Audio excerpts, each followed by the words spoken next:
नमस्कार दोस्तों, मैं हूं आचार्य संजय शर्मा। भाग्य ज्योति संस्थान में आज आपका फिर से स्वागत है। आज हम बात कर रहे हैं कि जीवन के अंदर कौन कौन सा श्राप हमारे जीवन में हम लेकर के पैदा होते हैं। प्रारब्ध के कर्मों के अनुसार हमारा जो जन्म हुआ है, उन जन्मों के अनुसार ही हम अलग अलग प्रकार की योनि में आते हैं। आपने देखा होगा महाभारत में भीष्म पिता को जो है शिखंडी का श्राप लगा, तो उस कारण से जो उनको काफी ज्यादा कष्ट झेलना पड़ा और उनके पूरे वंश का नाश हो गया। उसी प्रकार से आप देखें कि भीष्म पिता में जो है आप त्रिशूल की सैया पर सोए रहे, तो उसके पीछे की स्टोरी है आपको जो मालूम है कि हुआ क्या था कि उन्होंने जो है भगवान कृष्ण से पूछा कि मैं 7 जन्मों से तो जो है मेरे को अपने जन्म याद हैं। तो भगवान कृष्ण बोले कि तूने 10 जन्म पहले एक अभिशाप तुझे मिला था, तेरी गाड़ी के आगे, तेरे रथ के आगे एक जो है गिरगिट का बच्चा आ गया था और उस गिरगिट के बच्चे को तूने उठा के जो है कांटों के पेड़ में डाल दिया, जिस कारण से उस कांटों के पेड़ में रहने के कारण वो गिरगिट जो है बहुत ही तड़प तड़प के मरा। उस श्राप के कारण जो है तुम्हें जो है त्रिशूल की सैया पर सोना पड़ा है। तो ये क्या है कि पिछले जन्म का श्राप होता है, तभी आदमी अपने जीवन के अंदर जो है परेशानियां झेलता है। किसी को मातृ दोष होता है, किसी को पितृ दोष होता है, किसी को कोई और दोष होता है। तो ज्यादातर कलयुग के अंदर मातृ दोष, पितृ दोष होता है, काल सर्प दोष होता है। तो ये सारे दोष हमारे प्रारब्ध के कर्मों के अनुसार ही होती हैं। तो उन शापों से हम कैसे पा सकते हैं मुक्ति, क्या उपाय करना चाहिए जिससे कि हमारे जीवन में आ जाए बदलाव। अगर पितृदोष है तो हमें गीता का और गायत्री का अनुष्ठान करना चाहिए, पाठ करना चाहिए।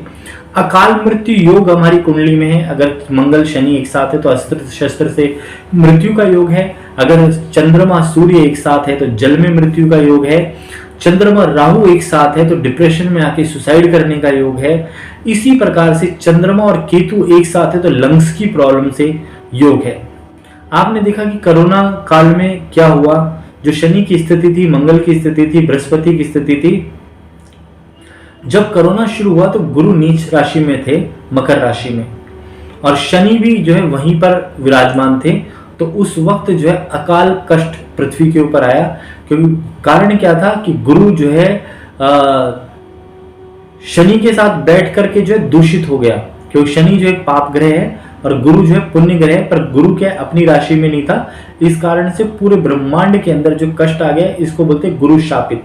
तो कहीं ना कहीं गुरु श्रापित रहा। जिनकी कुंडली में गुरु नीच का होता है, श्राप होता है, ब्राह्मण का, बुजुर्ग का, अंधे का श्राप है। उस कारण से उनके जीवन में अन्न जल की प्राप्ति नहीं हो पाती।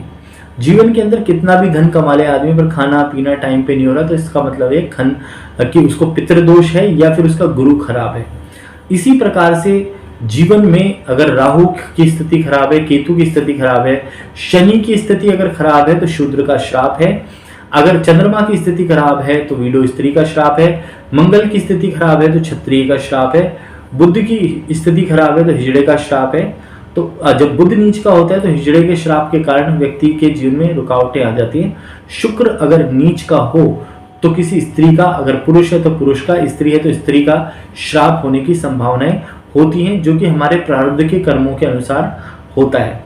5वां घर और अष्टम भाव जो होता है हमारे प्रारब्ध के कर्मों को कहीं ना कहीं प्रदर्शित करता है, जिस कारण से जब भी हम जन्म लेते हैं, कई बार किसी की आयु जो थी, कोई बचपन में चला गया, कोई मिड एज में चला गया, कोई जवानी में गया, कोई बुढ़ापे में गया, पूर्ण आयु नहीं भोग पाया। तो कारण क्या है? क्योंकि हमारे जन्मों में हमारा कुछ ना कुछ आयु पर भोगना होता है। एक्सीडेंटल कई बार डेथ हो जाती है। आपने सब कुछ पढ़ाई लिखाई कर ली, परंतु आपकी एक एक्सीडेंट में डेथ हो गई। क्या है? अकाल मृत्यु योग है। जब शनि की 7.5 आती है तो ज्यादातर लोगों की अकाल मृत्यु हो सकती है। तो उस वक्त जो शनि और महामृत्युंजय की पूजा करनी चाहिए। अगर सारे काम रुकने लग गए हैं तो पितृदोष और पितृ गायत्री का पाठ भी करना शुरू करें। तो ये जो श्राप है हमारे जीवन के अंदर, उन श्रापों से हम मुक्ति पा सकते हैं। कुपित चंडी का दोष कई बार होता है, पितृदोष कई बार होता है, कई बार हमारे कुंडली में गंधर्व दोष होता है। तो ये क्या है कि श्राप होते हैं। और आकाश चारणी विचारणी दोष भी कई बार होता है। तो आदमी उसमें क्या है, मुख को जो है आकाश की तरफ कर कर ही बैठा रहता है, सोचता रहता है, तो उसको उन्माद रोग हो जाता है। तो हमारे जीवन में नाना प्रकार के दोष हमारे प्रारब्ध के कर्मों के अनुसार लगते हैं। कई बार गर्भस्थ संतान का दोष लग जाता है, कई बार बच्चा गिराने से भी जो है इस जन्म में दोष लग जाता है, तो वो दोष प्रारब्ध से भी हो सकता है। तो ये सारे दोषों से मुक्ति पाने के लिए आप उपाय करें, परामर्श लें, मिलें। हमारा एड्रेस है C24 कालका जी, यहाँ कर भी परामर्श ले सकते हैं और इन श्रापों की पूजा पाठ आप करा सकते हैं। कहीं कोई दोष आपकी कुंडली में तो नहीं, उसको आप अवश्य चेक कराएं। कहीं अकाल मृत्यु तो नहीं है, कुंडली के अंदर संतान नहीं हो रही तो संतान बाधक योग है। तो जो श्राप आपके जीवन में कोई भी रुकावट है, आप मेरे करके परामर्श लें और दिखाएं कि आपका ग्रह कौन सा खराब है, नीच का है, उच्च का है, क्या दोष आपके जीवन के अंदर आ रहा है। उन दोषों से हम आपकी निवृत्ति करेंगे, आपकी समस्या का समाधान करेंगे, जिससे कि आपके जीवन में इन समस्याओं से मुक्ति मिले। दोस्तों, दिए गए नंबर पर आप संपर्क करें और संस्थान में आकर के मिलें, जिससे आपको विशेष लाभ मिले। नमस्कार।